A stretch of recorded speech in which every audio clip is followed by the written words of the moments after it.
السلام عليكم ورحمة الله وبركاته. سعر الريال السعودي مقابل الجنيه المصري اليوم الأربعاء 25/9. إليكم التفاصيل. عزيزي المشاهد، من فضلك لا تنسى دعمنا بإعجاب ومشاركة الفيديو وتفعيل الجرس حتى يصلك كل ما هو جديد.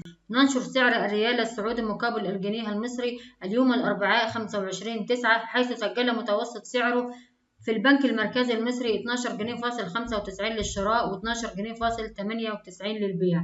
ونستعرض في التقرير التالي سعر الريال السعودي في أبرز البنوك العامة بالسوق المصري.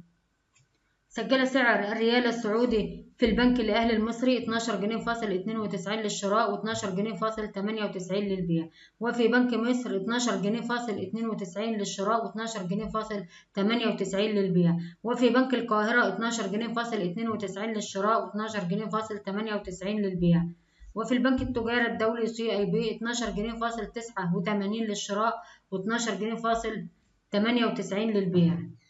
وفي البنك العربي الإفريقي الدولي 12 جنيه فاصل 83 للشراء و13 جنيه فاصل 1 للبيع. وفي بنك قطر الوطني الأهلي 12 جنيه فاصل 86 للشراء و12 جنيه فاصل 59 للبيع. وفي بنك فيصل الإسلامي 12 جنيه فاصل 91 للشراء و12 جنيه فاصل 99 للبيع. وفي بنك مصرف أبو ظبي الإسلامي 12 جنيه فاصل 97 للشراء و13 جنيه للبيع.